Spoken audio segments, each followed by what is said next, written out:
আমার ভাই একটা অচেনা মেয়েকে আমাদের বাসায় নিয়ে এসেছে। তা দেখে কিছুটা অবাক হলাম আমি। মেয়েটা ভাইয়ের কাঁধে মাথা রেখে আছে। দেখেই বোঝা যাচ্ছে মেয়েটা সেন্সলেস হয়ে আছে। নিজেকে আর দমিয়ে রাখতে পারলাম না, ভাইয়াকে প্রশ্ন করেই বসলাম। ভাইয়া, মেয়েটা কে? তুমি এভাবে ওকে ধরে নিয়ে আসছো কেন? এই মেয়েকে তো আগে কখনো দেখিনি। তোমার ফ্রেন্ড বলেও মনে হচ্ছে না। তুমি একটা অচেনা মেয়েকে কি করে আমাদের বাসায় নিয়ে আসতে পারো? এর মানে ওর সাথে তুমি কি প্রেম করছো? এসব তুই কি বলছিস? প্রেম করব, তাও আবার আমি? এসব প্রেম টেম আমার দ্বারা সম্ভব নয়। মেয়েটা রাস্তায় অজ্ঞান হয়ে পড়েছিল, কেউ তাকে দেখছিল না, তাই ভাবলাম বাসায় নিয়ে গিয়ে জ্ঞান ফেরাই। তারপর কি হয়েছে সবকিছু মেয়েটা থেকে জানা যাবে, তাই মেয়েটাকে নিয়ে বাসায় আসলাম। জ্ঞান ফিরলে আবার বাসা থেকে তাড়িয়ে দেব? ততক্ষণ মেয়েটা আমাদের বাসায় থাকুক। তুই রাগ করিস না লক্ষ্মী বোন আমার। মানুষের শরীরে রক্তে রক্তে দয়া। তোমার এত দয়া কোথায় থেকে আসে? আমরা যখন না খেয়ে রাস্তায় ঘুরতাম, কই আমাদের তো কেউ এইভাবে দেখাতো না।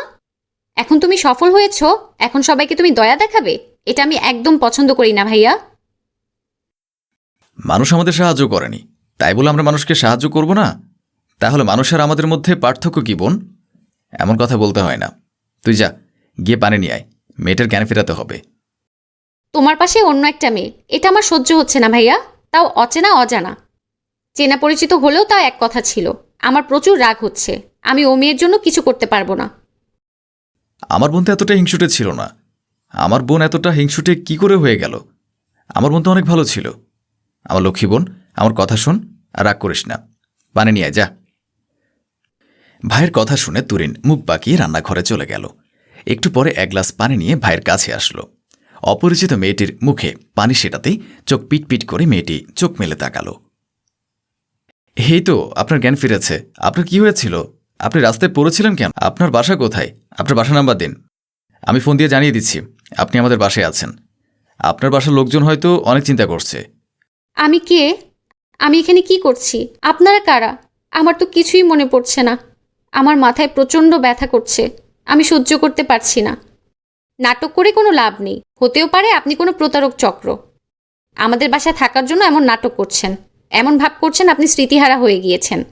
আপনার কোনো কিছুই মনে নেই। আপনি কি আপু? আমার সাথে এভাবে চিৎকার করে কথা বলছেন কেন? একটু আস্তে কথা বলুন না। আমার মাথায় প্রচণ্ড লাগছে। চিৎকার করে কথা বললে আমি সহ্য করতে পারছি না। আমার বাসা কোথায়? আমাকে আমার বাসায় দিয়ে আসুন। আমার বাবা মার কাছে পৌঁছে দিয়ে আসুন। একদম নাটক করবে না। তোমাদের মতো মেয়েদের আমি ভালো মতো চিনি। তোমরা এমন স্মৃতিহারানো নাটক করে মানুষের বাসায় আসবে, তারপর বিশ্বস্ত হয়ে উঠবে, তারপরে তাদের সব কিছু নিয়ে চলে যাবে। আমি তোমাদের মতো মেয়েদের একদম বিশ্বাস করি না। আমার বান্ধবীর ভাইয়ের সাথে এমন হয়েছে। কোনো বোন চাইবে না তার ভাইয়ের জীবনে একটা প্রতারক চক্রের ছায়া পড়ুক। তুরিন, তুই কি শুরু করেছিস? মেয়েটা এমনিতে অসুস্থ, এভাবে ওর উপর চিৎকার চেঁচামেচি করিস না। মেয়েটার মাথায় আঘাত লাগবে। আমাদের জন্য কারো ক্ষতি না হোক সেটা আমরা চাই না। ও যদি আমাদের সাথে বেইমানি করে, ওর কর্মের হিসেব আল্লাহর কাছে দেবে। কিন্তু আমরা একজন অসহায় মানুষকে এভাবে রাস্তায় ফেলে দিতে পারি না। ও যতদিন সুস্থ না হয় আমাদের বাসায় থাকুক। আমি এখানে আসলাম কি করে? আপনি আমাকে কোথা থেকে নিয়ে এসেছেন? আমার কিছুই মনে পড়ছে না। আমি কে? আমার বাবা মা কে? না, কিছু মনে করতে পারছি না। তোমার কি কিছুই মনে পড়ছে না? তুমি কোথায় ছিলে, কোথায় থাকতে, তোমার বাবা মা আছে কিনা? আমি তোমাকে রাস্তায় পেয়েছি। অফিস থেকে আসার সময় দেখি তুমি রাস্তায় অজ্ঞান হয়েছিলে। আশেপাশে একটা মানুষও তোমার দিকে তাকিয়ে দেখছে না। আমার অনেক খারাপ লাগলো, তাই সাথে করে বাসায় নিয়ে আসলাম। তুমি যদি সত্যি কথা বলে থাকো তাহলে আমরা তোমাকে সব রকম সাহায্য করব। তুমি কোনো চিন্তা করো না। তুমি সত্যি কথা বলছো? তোমার সত্যি কিছু মনে নেই? তুমি যদি সত্যি কথা বলে থাকো তাহলে তুমি আমার সাথে থাকলে আমার কোনো আপত্তি নেই। আর তুমি যদি মিথ্যা কথা বলে থাকো তাহলে আমার থেকে খারাপ কেউ হবে না। আমার বান্ধবীর ভাই কিন্তু পুলিশ। আমাদের সাথে বাটপারি করার চেষ্টা করো না। তোমাকে কিন্তু থানায় দিয়ে আসবো, এটা মাথায় রেখো। আমিও মানুষ, আপনারাও মানুষ। একটা মানুষ হয়ে আরেকটা মানুষের ক্ষতি করে আমার কি লাভ হবে বলুন? তাছাড়া আমি সত্যি মনে করতে পারছি না আমার কোনো পরিবার ছিল কিনা। আমার বাবা মা কে? তাদের নাম কি? তারা কোথায় থাকে? আমার যদি মনে পড়তো তাহলে আমি এখানে বসে বসে আপনাদের কথা শুনতাম। জ্ঞান ফেরার সাথে সাথে এ বাসা থেকে চলে যেতাম। আপনারা আমাকে প্রতারক ভাবছেন, এমনটাও তো হতে পারে আপনারাও প্রতারক। আমাকে আপনাদের বাসায় রাখলেন, রাতের আধারে আমাকে বেচে দিবেন। এই মেয়ে, আমাদের দেখে তোমাদের নারী পাচারকারী মনে হয়? এজন্য মানুষের ভালো করতে নেই। আমার ভাইয়া তোমাকে ভালো বুঝে বাসায় নিয়ে আসলো, সুস্থ হওয়ার জন্য কয়টা দিন সময় দিল। আজকাল কে কাকে কার বাসায় থাকতে দেয়? আমার ভাইয়া দেখে তোমাকে আমাদের বাসায় রাখতে চাইছে, আর তোমার মুখে এত বড় বড় কথা। তুমি যদি অসুস্থ হতে তাহলে এত বড় বড় কথা বলতে পারতে না। এখন তো আমার মনে হচ্ছে তুমি সত্যি সত্যি কোনো উদ্দেশ্যে আমাদের বাসায় এসেছো। আপনি শুধু শুধু আমার উপরে রেগে যাচ্ছেন। আমার কোনো উদ্দেশ্যই নেই। আমি সত্যিই কিছু মনে করতে পারছি না। আমার উপর এভাবে চিৎকার করবেন না, আমার মাথায় লাগছে। আমি চিৎকার সহ্য করতে পারছি না। অনেক কথা হয়েছে, আর একটা কথা বলবে না। যা, ওর জন্য গিয়ে হালকা খাবার বানিয়ে নিয়ে আয়। তুরিন আর কোনো কথা বলল না, মুখ বাঁকিয়ে রান্নাঘরের দিকে চলে গেল। এভাবে চলছিল দিনকাল। আয়াত আস্তে আস্তে সুস্থ হয়ে উঠছিল।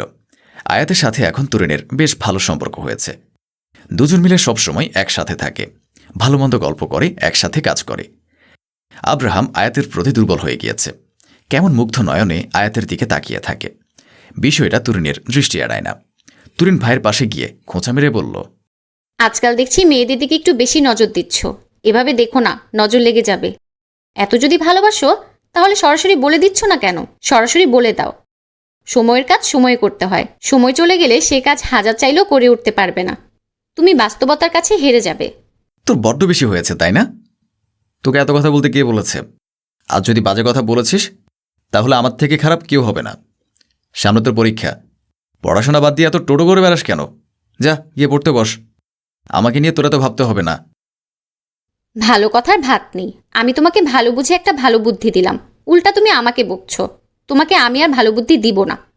যেদিন আয়াত তোমার কাছ থেকে অনেক দূরে হারিয়ে যাবে সেদিন বুঝতে পারবে। এসব মেয়েদের বিশ্বাস নেই। অতিথি হয়ে এসেছে, আবার অতিথি হয়ে চলে যাবে। তাই বলছি, চলে যাওয়ার আগে বেঁধে ফেলো। আয়াতকে আমি কোথাও যেতে দেব না। আমি সারা জীবন আমার কাছে রেখে দেব। আমি চাই আয়াতকে বিয়ে করতে।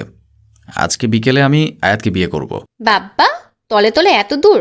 আচ্ছা, সমস্যা নেই। আব্রাহাম আর তুরিনের কথার মাঝেই আয়াত অজ্ঞান হয়ে গেল। আয়াতকে অজ্ঞান হয়ে যেতে দেখে আব্রাহাম কিছুটা ঘাবড়ে গেল। দৌড়ে আয়াতের কাছে গেল। বেশ কিছুক্ষণ পরে আয়াতের জ্ঞান ফিরল। আয়াত চোখ খুলে আব্রাহাম আর তুরিনকে দেখে অবাক হয়ে উঠে বসল। উত্তেজিত হয়ে বলল, কে আপনারা? আমি এখানে কি করছি? আতিক কোথায়? কে আমরা মানে? তুমি আমাদের সাথে মজা করছো? তুমি তো এতদিন ধরেই আমাদের সাথে আছো, আর এখন আমাদের চিনতে পারছো না? আমি তো সেদিন আতিকের জন্য রাস্তায় অপেক্ষা করছিলাম। তারপর হঠাৎ কেউ পেছন থেকে ভারী কিছু দিয়ে মাথায় আঘাত করেছিল। তারপরে আমার আর কিছু মনে নেই। ও, বুঝতে পেরেছি। তার মানে তোমার সবকিছু মনে পড়ে গিয়েছে। তুমি ক্ষণিকের জন্য স্মৃতিহারা হয়ে গিয়েছিলে। আমার ভাইয়া তোমাকে এখানে নিয়ে এসেছিল। এতদিন তুমি আমাদের বাসায় ছিলে। আপনাদের কি বলে ধন্যবাদ দিব বুঝে উঠতে পারছি না। আপনাদের অসংখ্য ধন্যবাদ আমার বিপদের সময় আমার পাশে থাকার জন্য। আপনাদের ঋণ আমি সারা জীবনেও শোধ করতে পারবো না। আমি আপনাদের কাছে সারা জীবন কৃতজ্ঞ থাকব। কিছু মনে না করলে আপনার ফোনটা একটু দিবেন? আয়াতের কথা শুনে আব্রাহাম তার ফোনটা এগিয়ে দিল। আয়াত তার বয়ফ্রেন্ড আতিককে ফোন করে সব কিছু জানালো। একটু পর আতিক এসে আয়াতকে নিয়ে চলে গেল। আব্রাহাম আয়াতের দিকে তাকিয়ে থেকে চোখের পানি ফেলল। মুহূর্তের মধ্যে সব স্বপ্নগুলো এলোমেলো হয়ে গেল। নিজের ভাইকে চোখের সামনে কষ্ট পেতে দেখে তুরিন বলল, ভাইয়া প্লিজ কষ্ট পেও না। এটা হবারই ছিল। ও মেয়ে তো আমাদের কেউ না। স্মৃতিহারা হয়ে আমাদের বাসায় ছিল। এখন স্মৃতি ফিরেছে তাই আর আমাদের মনে রাখবে? ঠিক তার বয়ফ্রেন্ডের সাথে চলে গেল। কেউ যে তার জন্য রাত জেগে কত স্বপ্ন দেখেছে। তাকে নিয়ে সংসার করার স্বপ্ন বুনেছে হাজার রকমের। তা নিয়েও ও মেয়ের কোনো আক্ষেপ নেই। নিশ্চিন্তে তার প্রেমিকের সাথে চলে গেল। তুমি কেন কষ্ট পাবে? তুমি কষ্ট পেও না ভাইয়া। দেখবে আল্লাহ তোমাকে ওর থেকে ভালো কাউকে তোমার ভাগ্যে জুটিয়ে দিবে। বোনের কথা শুনে মাথা নুয়ে একটা দীর্ঘশ্বাস ছাড়ল আব্রাহাম।